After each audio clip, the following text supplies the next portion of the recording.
रायगड महाराष्ट्रासह देश विदेशातील ताज्या बातम्या पाहण्यासाठी मॅक्स इंडिया लाईव्ह चॅनलला सबस्क्राईब करा आणि बेल आयकॉन दाबायला विसरू नका। आजचा एक मंत्र होता, सगळ्यांना पोटाशी लावावे।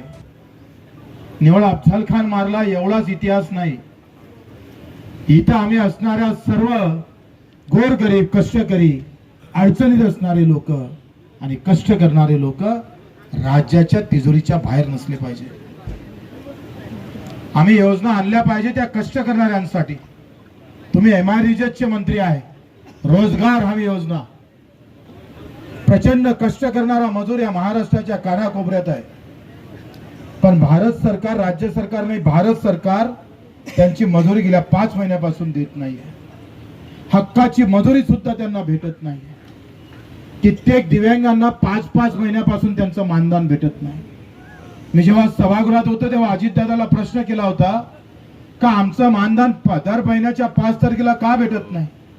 मग सचिवाचं मानधन 5 तारखेला भेटतं, आमदाराचं मानधन 5 तारखेला होतं, पण दिव्यांगांचं मानधन 4 महिने होत नाही। ज्याला 2 पाय नाही, हात नाही, डोळे नाही, त्याचा संसार कसा चालत असेल। काल भरतजी इथं एक बेडवर असणारा दिव्यांग होता, त्याच्या आई वडिला शहीद आला, 2 दिव्यांग एकाच घरी होते। जाग्यावरच संडास, जाग्यावरच बाथरूम, हलवता येत नाही, तरी आत्महत्याचा विचार आला नाही। जगण्याचं खऱ्या अर्थानं धैर्य त्यांच्या मनात होतं। बच्चू भाऊ म्हणे, या 1500 रुपयामध्ये यांची मलमपट्टी सुद्धा होत नाही। साधी स्वच्छता करावी शरीराची, एक दिवस स्वच्छता नाही केली तर सगळ्या घरात सुगंध येतो, राहू शकत नाही। अशा अवस्थेमध्ये जगणाऱ्या दिव्यांगाकडे आमचं सरकार छत्रपतीच्या विचाराला घेऊन त्याच्या घरापर्यंत गेलं पाहिजे, म्हणजे चांगलं सरकार आमचं म्हटलं जाईल।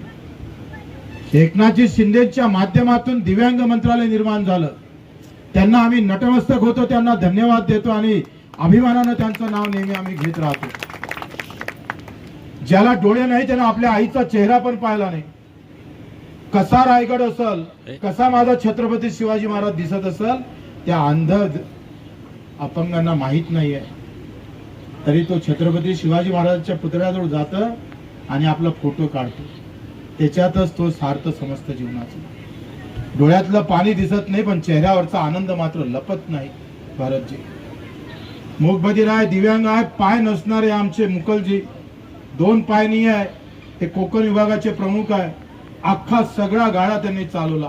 साळुंके असन, आमचे बडे असन, त्यांची पत्नी चालती फिरती आहे आणि हे चालते फिरते पत्नीनं सुद्धा इथं दिवसभर काम केलं। पायनी म्हणून हे काम कसं करून मला आश्चर्य वाटत होते, पण माझ्यापेक्षा जास्त धावणारा दिव्यांग मी डोळ्यानं पाहतोय आणि नवीन प्रेरणा आम्हाला देत असतो।